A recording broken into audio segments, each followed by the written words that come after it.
Hi, I'm Sue Babin, and I'm the host of today's show, Self-Employment, the Spirit of Entrepreneurship. And I'd like to welcome my two guests to today's show, Claudia Lowe, who works under the DLT project for self-employment, which we're going to talk about in a little bit, and also Vicki Ferrara, who's here from the Sherlock Center. So if we could start with you, Vicki, and tell us a little bit about the Sherlock Center and the different resources and supports that you have available to people with disabilities who are interested in employment. Great, thank you. The Sherlock Center has been at Rhode Island College since 1993. Our new director, Amy Groton, has just taken over the Sherlock Center after the direction of Tony Antosh, who'd been at the helm since the beginning. What we do at the Sherlock Center is really to promote membership for all in school, work, and community through the ages. Right?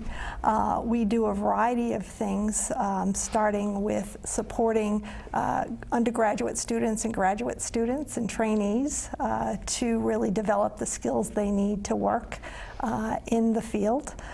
We also are working with information dissemination, making sure families and community providers and the people that we support get information that helps them related to a variety of subject areas.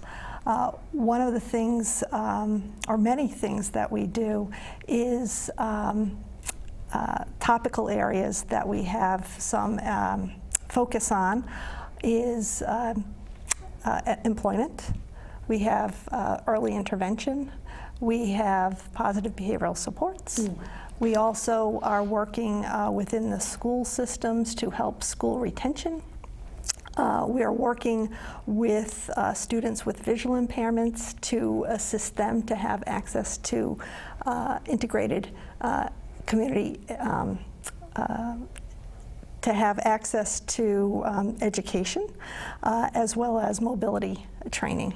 We're also doing some direct services in which we provide service planning for individuals. We're supporting doing some brokerage services as well as benefits counseling.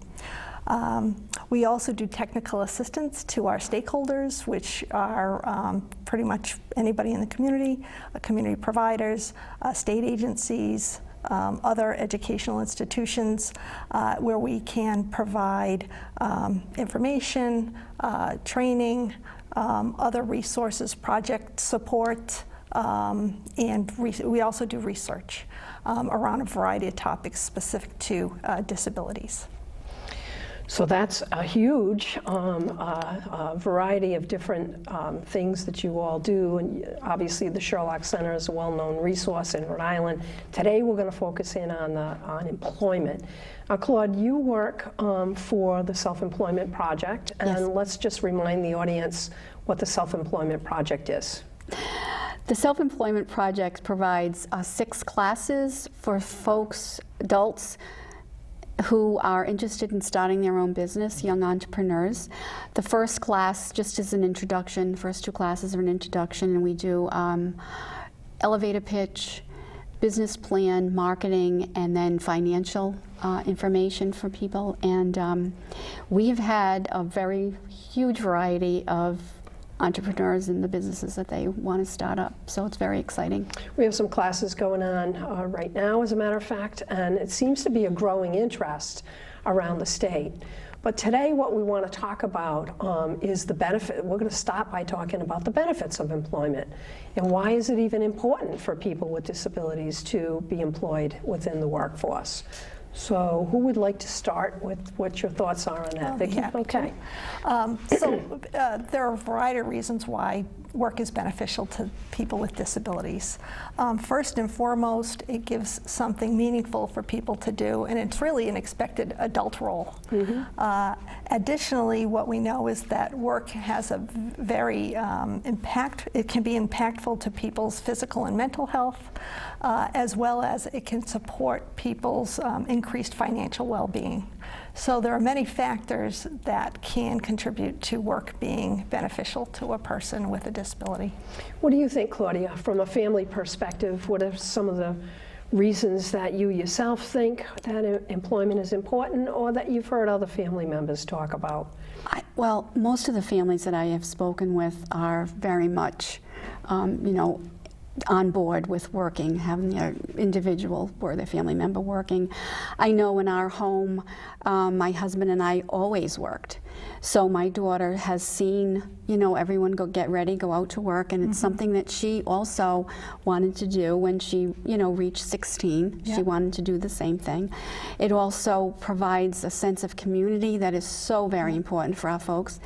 And, you know, friendships, it's just, and I have to say, from the folks that I know, most folks with developmental disabilities are very dependable. They are so vested in their job that they are, you know, you can always count on them, and they are really good workers. I know that from my daughter too, and I think, as you said, Vicki, with the, you know, it's just a good self-esteem. Just that self-esteem piece is huge. That's actually the point that I was thinking of, that I see a lot with individuals, whether they have a job, a paying job, or whether they own their own business. People are really proud to be able to say that I have a job or I own my own business, and to pull out their business card and to show that to other individuals. It makes them feel like they're part of the world, just like anybody else. And we see that a lot with people that have graduated from the different classes that are out there. So, you know, when you're talking with individuals that haven't had any work experience, it's important for people to clearly understand this is why work can improve the quality of your life.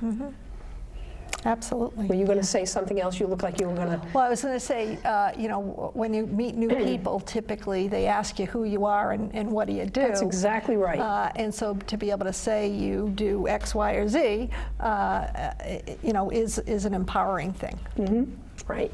And it's really important that younger individuals understand the importance of work, and look towards something that you mentioned briefly, economic self-sufficiency, or improving people's economic futures. That's why we work, right? We work to have things, we work to pay our bills, we work to kind of plan for our future, our retirement, or whatever. And it's important that people with disabilities think about their economic futures as well, and how to be empowered with having a job or owning their own business. So let's talk a little bit about some of the barriers or some of the challenges that we hear either from individuals or from families about having concerns about working. I think the largest or the greatest concern I hear is that people are concerned if they are having entitlement programs, if they're receiving entitlement programs, SSI, SSDI, food stamps, housing subsidies, what's the impact of earnings? So people are often say, I can't work because I receive entitlement programs, or I'm afraid to lose my entitlement programs. That's one of the biggest concerns I hear.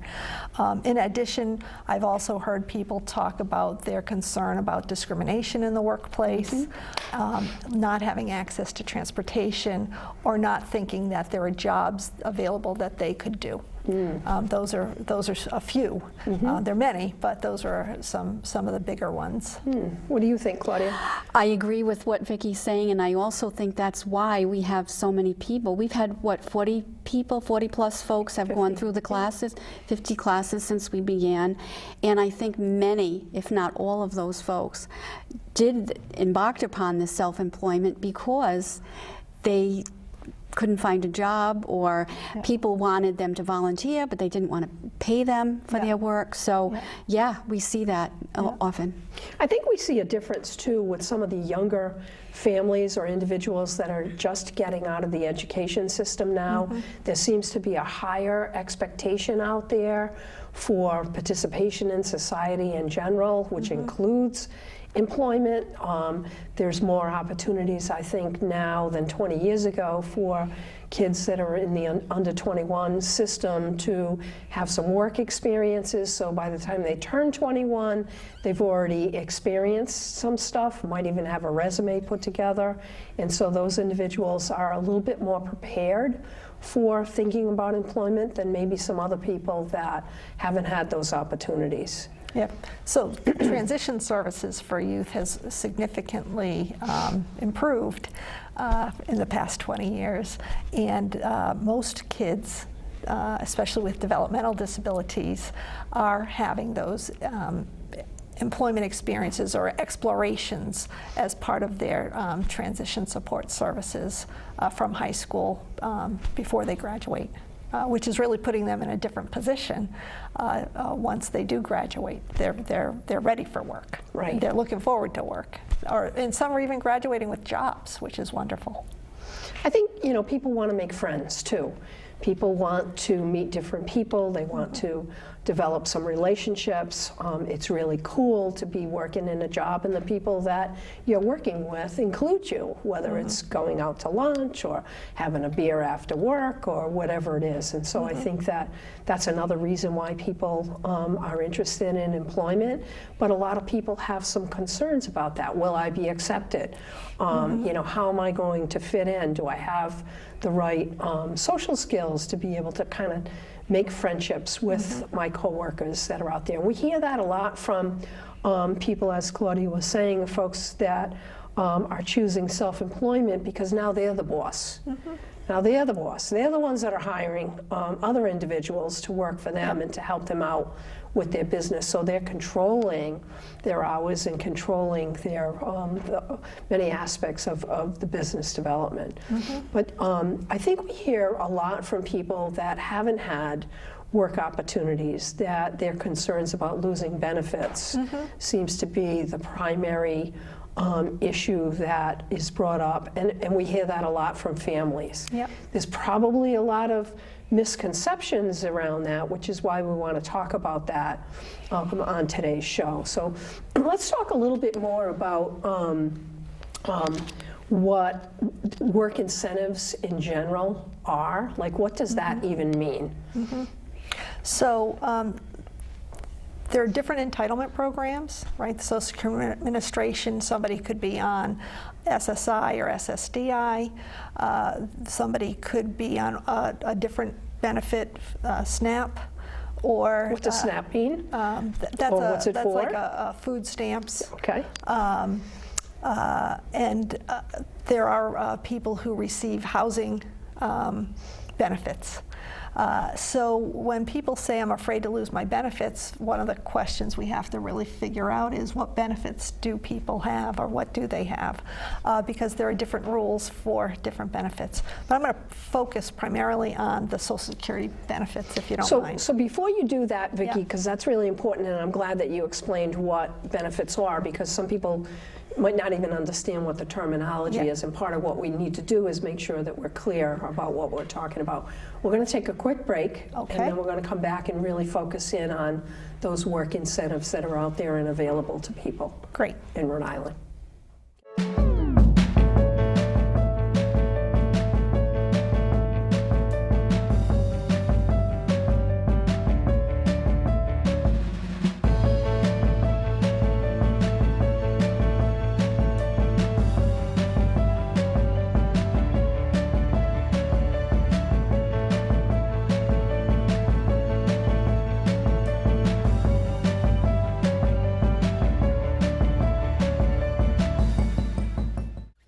Welcome back to the second half of our show, and Vicki just was talking about work incentives, and in particular you mentioned SSI and SSDI, so if you could go into a little bit more detail about each of them, that would be helpful. Sure. So the SSDI program is for people who have a work history. So they've worked a while, they became disabled, and under the SSDI program, they have several work incentives. Those work incentives are giving people the ability to try work over a period of months without having any impact on their check. Okay. Right? They also have work incentives related to the health insurance. A person who's working can work over 7 years and still retain their Medicare. Medicare is the health insurance that's mostly connected to the SSDI program. For instance, there was a gentleman who came to us and he was very concerned about going back to work. He's been working part-time and his employer offered him a promotion.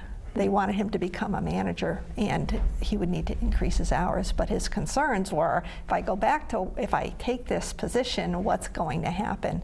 But when he had benefits counseling, he was able to say, you know what, if the cash amount is equivalent or more to what my SSDI check is, I don't want the SSDI check, but I really need my health insurance.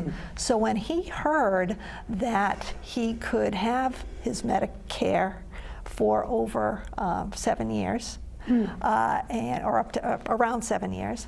And when he learned that if he went beyond that 7 years and he still needed health insurance, he would be able to apply for a Medicaid buy-in program for health insurance. He felt reassured that he could take this promotion. He knew he'd be making a lot more money than what he had just on his disability check, and he knew he'd have access to his health insurance. So prior to that, he was concerned. Once he had the benefits counseling, and he got I brought a sample of a lovely report that we give people that gives a nice outline, and it gives a step-by-step plan that people follow with some good instruction once they're working and their reporting requirements and so forth. He was very happy to learn those facts. So that's kind of an example of SSDI. For somebody who's on I just want to interrupt and say, I think it's really important that people understand that everybody's situation is different. Absolutely. You said that earlier before the show started, because everybody's income is going to be a different amount, right? Yes. And so it's really important that people connect with one of the resources that you're talking about, which is a benefits counselor that's affiliated with the Sherlock Center, so that people can sit down and go through their own personal financial situation. What's their income? What's are they expected to get a raise, and look at all of those different factors. Yeah, and look at their specific entitlement package, because that's the whole. All of that contributes to somebody's financial well-being. Right. So I interrupted you as you were going to talk about incentives under SSI. No, but it was good information, so good. So for SSI, that's a program typically for people on low income who haven't had an extensive work history or haven't had any work history typically. And so in that program, I think the biggest work incentive is somebody could work and earn over $30,000 a year and still retain their health insurance. Their health insurance is Medicaid, right? So just that information alone can help people say, oh, wait a minute, do I want to get a check for $700 and something a month? Or do I want to be able to earn if I could earn $30,000 a year, which is a lot more than $7-something a month, right? And then there's some other work incentives that are built in to the Social Security, the SSI program, in terms of people gradually, their check is decreased gradually depending upon how much money they make. So Social Security has a formula. It's kind of you earn $1, or you earn $1, and now how does this? Oops. That's all right. So I think what happens with that is that there's a formula that's applied. Yeah. It's a standardized formula. Yeah. Where people's monthly checks may be reduced. However, the main point is that the person is earning more money. Correct. They are earning more money by having a job. Yeah. And their health benefits are covered as long as they're not going over the 30,000 plus or whatever the exact amount is. But even in that example, a person can still qualify for the health insurance. So if they get beyond the threshold for the Medicaid 1619B program, they can apply for the Sherlock plan and they'll continue their Medicaid. I have a nice example of a young person who was concerned about working. They were in college.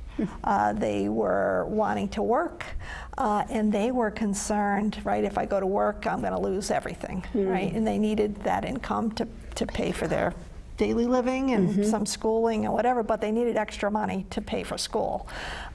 So in that instance, they learned, because they were under 22, that the Social Security Administration had a work incentive for youth. And so the general work incentive is that the youth can earn around $7,000, a little over $7,000 a year before they start implementing that formula to reduce their earnings. So in addition to that, he learned that if he went to work, he could put some money into a PASS plan, which is a plan for achieving self-sufficiency. And he was then able to kind of shelter some of his earnings to help then pay for some of his school expenses. So it was really, the benefits counseling allowed him to learn more about what work incentives existed and what were the different things that he could qualify for. So that's the benefit of benefits counseling. How many benefits counselors are available through the Sherlock Center at this point? We currently have 6. Six people. That's great. Yep. So people would call and schedule an appointment? Yeah, so there are a few different ways to access work incentive information, and I'd like to start with that first before we get into the one-on-one counseling. First and foremost, the Social Security Administration offers a wealth of information. So if you just Google Social Security work incentives, you'll get some great information. Specifically, they have a pamphlet that is chock full of easily understood information that's called Working While Disabled, How We Can Help. So number one, get access to that document, and you can get a lot of basic information. Secondly, the Sherlock Center, with support from the Office of Rehabilitation Services and from the Division of Developmental Disabilities at BHDDH, and the Sherlock Center, we coordinate public information sessions. So at the Sherlock Center, you can access the schedule of the public information sessions, and we rotate them around the state throughout the year. And then lastly, access to benefits counseling. We think people need to access information kind of at the right time. If I'm just thinking about work, I'm not sure a public information session is really going to answer those questions. If you have a job or you really have a direction and you know your income and so forth, getting one-on-one benefits counseling, that's more of the right time for that one-on-one benefits counseling. And you can access that by this 3 ways. If you're a client of the Office of Rehabilitation Services, ORS can fund benefits counseling, and they do that directly themselves. So the person should talk with their vocational rehabilitation counselor and see if it's the right time for them to have benefits counseling. If they're a client of Division of Developmental Disabilities, they can request benefits counseling through a process that BHDDH has established. And then lastly, you can request benefits counseling through the Ticket to Work helpline. And I believe we'll be putting up a phone number for that. Yep. So those are 3 ways you can access benefits counseling.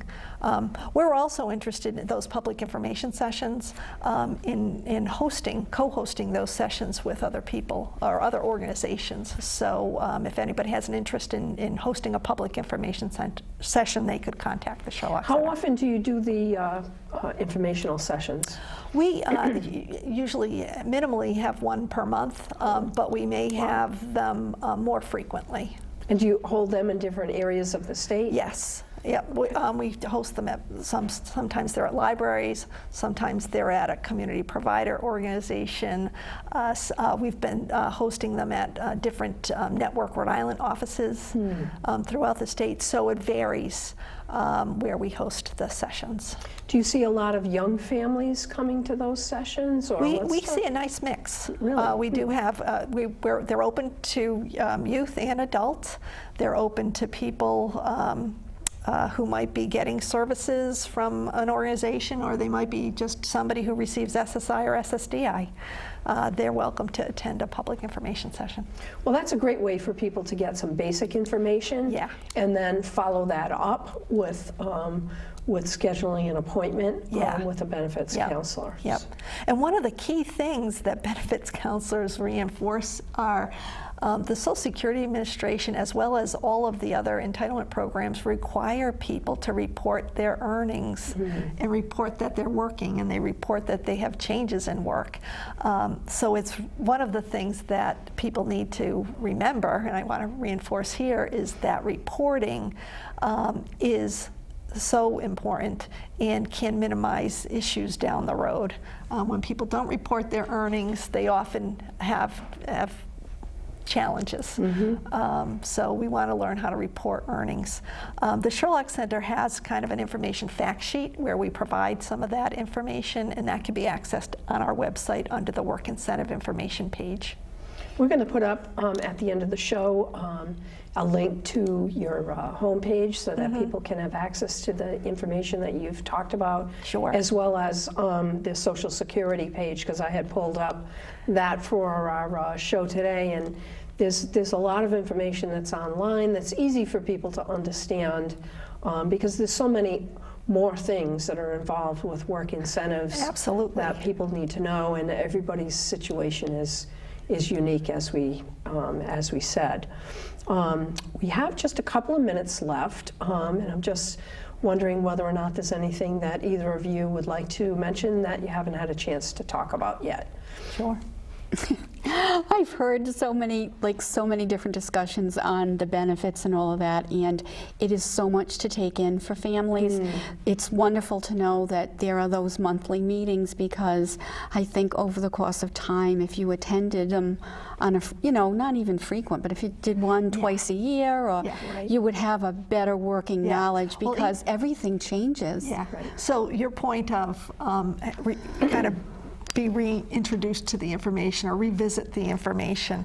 I've been studying this information or being involved with this for many years, and oftentimes I'll sit in a session and say, I've sat here for how many years, and this is something new to me. Right. Right? It's just something sticks that's different. Well, there's also the opportunity for, I'm sure they're not, it's small groups, so it is an opportunity for people to ask the specific things that they need.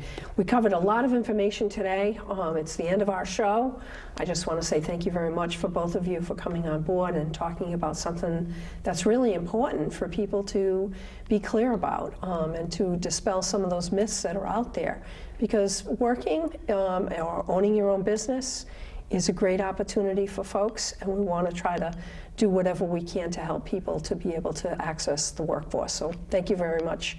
Again, appreciate your time. Welcome. Thank you.